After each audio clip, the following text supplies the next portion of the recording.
నేను పూర్తిగా కంట్రోల్ అయిందని కానీ మంత్రి గారు ఇప్పుడు కూడా చెప్పారు మేము కంట్రోల్ చేశామని. ఇంకా పూర్తిగా కంట్రోల్ చేశామని నేను చెప్పడం లేదు. ప్రజలు మెచ్చుకున్నప్పుడే మీరు కంట్రోల్ చేసినట్టు అవుతుంది. అంతవరకు మీ పని ఉంటుంది. ఎట్టి పరిస్థితుల్లో ఈ రాష్ట్రంలో 1 ఎకరా కూడా గంజాయి పండించడానికి వీలు లేదు. అది జరిగే వరకు నిరంతరం ఈ ప్రభుత్వం పోరాడుతుందని చెప్పుకునే ఒక్క మాటలో చెప్పాలంటే గంజాయి పైన డ్రగ్స్ పైన యుద్ధం చేస్తున్నాం. ఈ యుద్ధాన్ని ఆపే పరిస్థితి ఉండదు. లేటెస్ట్ టెక్నాలజీస్ ఉపయోగిస్తాం, శాటిలైట్ ఉపయోగిస్తాం, డ్రోన్స్ ఉపయోగిస్తాం, ఇంకా ఎక్కడెక్కడ ఏజెన్సీస్ని పెట్టాలంటే అన్ని కూడా పెడతాం. అవన్నీ పెట్టి పూర్తిగా బార్డర్లో కూడా మన రాష్ట్రానికి రాకుండా కూడా చెక్ చేసి యంత్రాంగాన్ని కూడా క్రియేట్ చేసుకుంటామని చెప్పి కూడా నేను మీకు తెలియజేస్తున్నా. ఎవరైతే గంజాయి పండించే అమాయకులు ఉన్నారో వారందరికీ ప్రత్యామ్నాయ ఉపాధి కల్పిస్తాం. వారిని కూడా రిక్వెస్ట్ చేస్తున్నాం, మీరు ఎక్కడ కూడా గంజాయి పండించద్దని కూడా వారందరికీ చెప్తున్నాను. రెండోది దిశ, ఈ విషయంలో నేను 5 సంవత్సరాలు గడిచిన ప్రభుత్వంలో చూశాను. ఒక్కసారి అసెంబ్లీలో చర్చించిన దాఖలాలు లేవు, ఒక్కసారి సమీక్ష చేసిన దాఖలాలు లేవు. ఏ ప్రభుత్వమైనా చిత్తశుద్ధితో ఉన్నప్పుడు రివ్యూ చేయడం కానీ యాక్షన్ తీసుకోవడం కానీ జరిగితే కొంతవరకైనా కంట్రోల్ అవుతుంది. అవన్నీ చేయని పరిస్థితి వచ్చింది. అందుకని అధ్యక్ష దీంట్లో రాజీ లేదు. రెండో విషయం కూడా నేను ఒకటే కోరుతున్నా, ఈరోజు సోషల్ మీడియాను మనం చూస్తున్నాం. విచ్చలవిడితనం వచ్చింది, క్యారెక్టర్ అసాసినేషన్ జరిగే పరిస్థితి వస్తుంది, ఆడబిడ్డలు తలెత్తుకొని తిరగలేని పరిస్థితి వస్తూ ఉంది. ఇది మంచి సాంప్రదాయం కాదు. నాకు చాలా సంతోషం, అసెంబ్లీలో బూతులు లేవు. ఇప్పుడు అసెంబ్లీ అంతా కూడా సబ్జెక్ట్స్ పైన చర్చించే పరిస్థితికి వచ్చాం. ఆ 5 సంవత్సరాలు అసెంబ్లీలో బూతులు మాట్లాడడం, బయటంతా భయంకరంగా ఉండడం, ప్రజాస్వామ్యం పూర్తిగా అపహాస్యం కాబడింది. అలాంటి అన్ని పోయే పరిస్థితికి వచ్చాయి. ఈరోజు మళ్ళీ రాష్ట్రంలో ఒకటే విజ్ఞప్తి చేస్తున్నాం, ఎవరైనా సరే ఆడబిడ్డల పైన అత్యాచారాలు చేసి తప్పించుకోవాలంటే ఈ ప్రభుత్వంలో వీలు కాదు.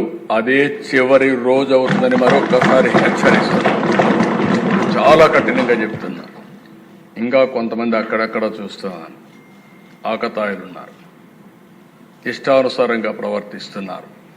వారందరికీ కూడా ఒక మెసేజ్ పోవాల్సిన అవసరం ఉంది. నేను ఒకప్పుడు ఒక మెసేజ్ ఇచ్చాను, ఈ రాష్ట్రంలో లా అండ్ ఆర్డర్ మెయింటైన్ చేయాలి, తీవ్రవాద సమస్య పరిష్కారం కావాలి, మత విద్వేషాలు లేని రాష్ట్రంగా మత సామరస్యాన్ని పెంచాలి. ముఠా నాయకులందరినీ ఒకటే మెసేజ్ ఇచ్చాను, తరతరాలుగా మీరు ముఠాలకు పాటుపడుతున్నారు, కుటుంబాలు లేకుండా పోయే పరిస్థితి వస్తూ ఉంది. ఇంక ఈ రాష్ట్రంలో జరగడానికి వీలు లేదని ఆ రోజు కూడా చాలా స్పష్టంగా కంట్రోల్ చేశాం.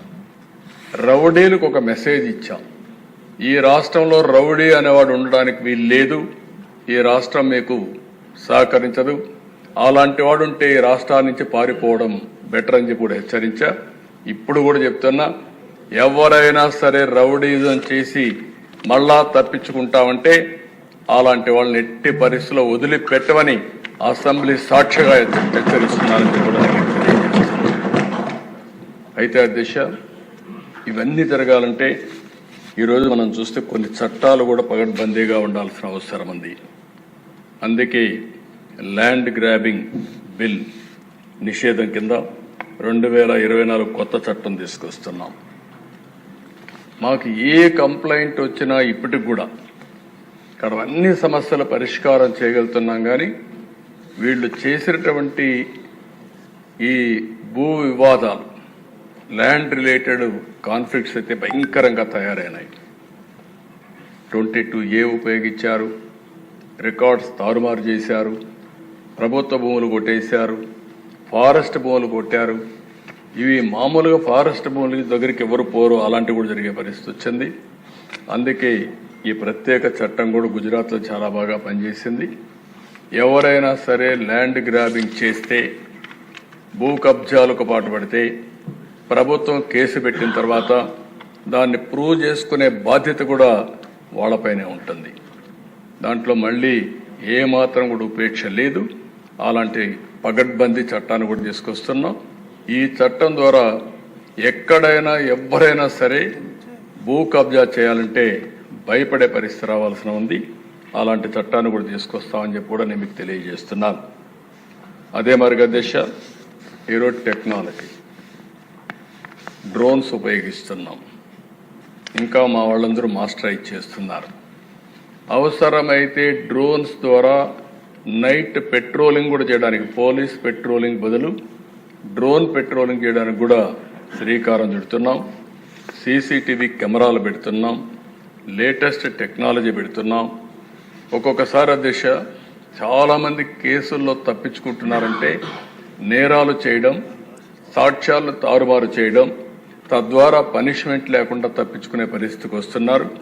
కానీ ఇటీవల డిపార్ట్మెంట్ మీరు చూస్తే చాలా గట్టిగా పనిచేసి 2-3 నెలల్లోనే శిక్షలు పడే కన్విక్షన్ వచ్చే పరిస్థితి తీసుకొచ్చారు. దానికి డిపార్ట్మెంట్ మనస్ఫూర్తిగా అభినందిస్తున్నా. ఇది వండర్ఫుల్ వర్క్. దీన్ని ఇంకా పకడ్బందీగా మనం చేయాల్సిన అవసరం ఉంది. ఇది కూడా చేస్తామని చెప్పి నేను మీకు తెలియజేసుకుంటూ